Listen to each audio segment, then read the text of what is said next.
Տեսանյութերի այս շարքը ներկայացնում է լաբորատոր սարքավորումներ ու նյութեր և դրանց կիրառմամբ լաբորատոր աշխատանքներ թվային գիրագիտություն և համակարգչային գիտություն, ֆիզիկա, քիմիա, աշխարհագրություն, կենսաբանություն առարկաներից։ Աշխատանքն իրականացվել է Համաշխարհային բանկի կրթության բարելավման ծրագրի լրացուցիչ ֆինանսավորում վարկային ծրագրի շրջանակներում, Կրթության, գիտության, մշակույթի և սպորտի նախարարության կրթական ծրագրերի կենտրոնի պատվերով, զանգահրատարակչության և Բարսարդ ընկերության հետ համագործակցությամբ։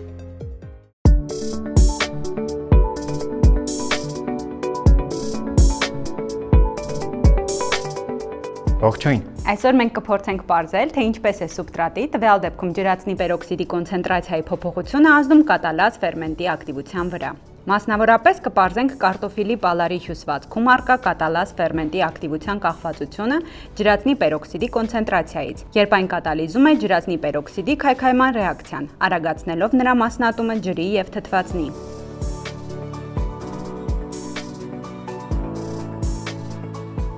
Որպես ֆերմենտի ակտիվության ցուցիչ, փորձի ընթացքում մենք կչափենք արտազատված թթվածնի ծավալը ջրածնի պերօքսիդի տարբեր կոնցենտրացիաների դեպքում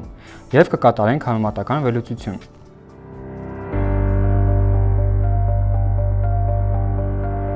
Փորձն իրականացնելու համար մեզ անհրաժեշտ են թորած ջուր, 65 մլ ջրածնի պերօքսիդի լուծույթ, կարտոֆիլ, 4 փորձանոթ, փորձանոթ փակող խցան, դրան միացող խողովակ,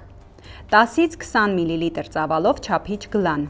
նշտար, քանոն, վարկենաչափ, թուղթ և գրիչ տվյալները գրանցելու համար։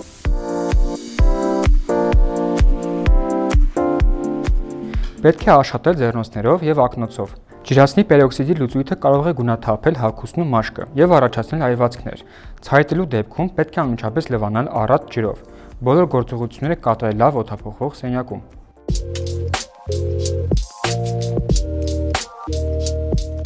Չորս փորձանոթները պիտակավորենք A, B, C, D պիտակներով։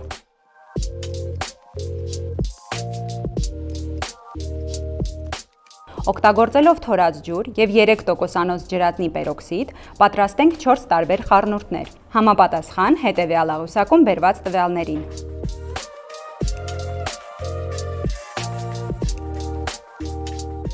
Այս լուծույթներն ապահովում են սուբստրատի տարբեր կոնցենտրացիաներ, որպեսզի տեսնենք դրանց ազդեցությունը ռեակցիայի արագության վրա։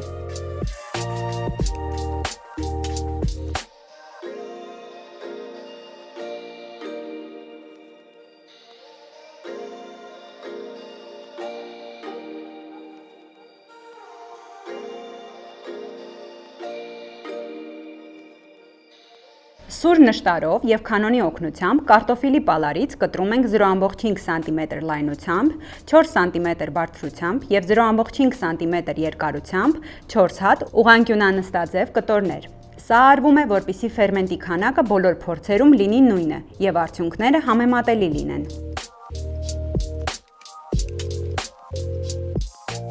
Կարտոֆիլի կտորները պահենք 10-ից 15 աստիճան թորած ջրում, որպեսզի չչորանան և ֆերմենտի ակտիվությունը չնվազի։ Փորձը սկսենք A փորձանոթից։ Կարտոֆիլի կտորներից մեկը ընկղմենք A փորձանոթի ջրածնի պերօքսիդի լուծույթի մեջ։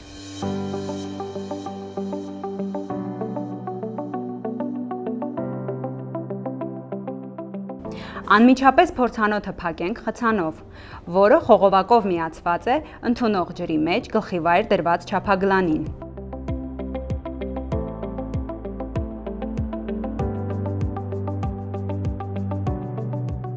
Սկսենք ժամանակի հաշվարկը և 10 րոպե հետո անջատված թթվածնի ծավալը գրանցենք աղյուսակում։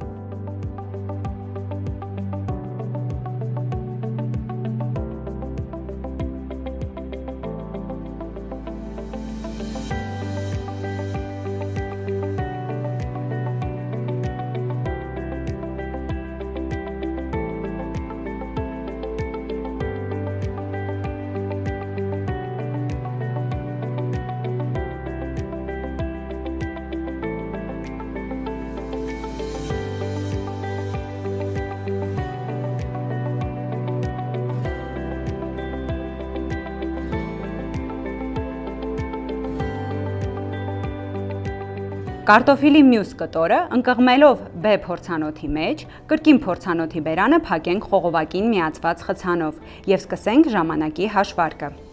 Ժամանակը բնականաբար պահում ենք նույնը։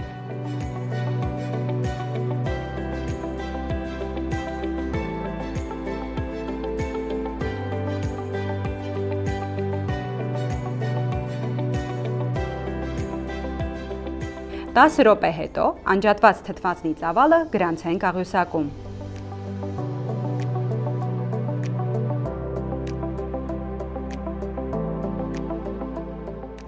Այժմ փորձը կրկնենք սիանոթի վրա, գրանցենք արդյունքը։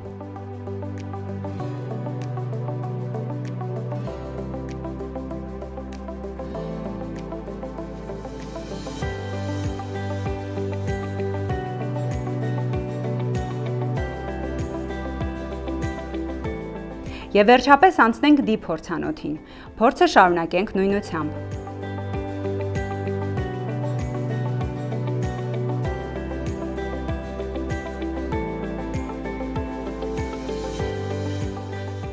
Տասը րոպե հետո, ահա աղյուսակում գրանցենք նաև այս փորձի արդյունքը։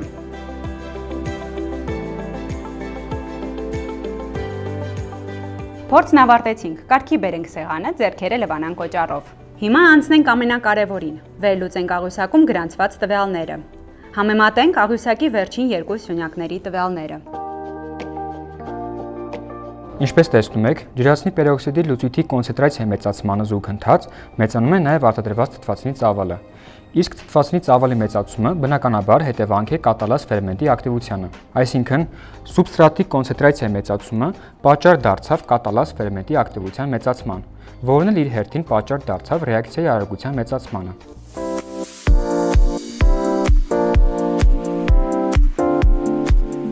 Փորձը ցույց տվեց, որ սուբստրատի կոնցենտրացիայի ավելացումը մեծացնում է կատալազի ակտիվությունը եւ ռեակցիան դառնում է ավելի արագ։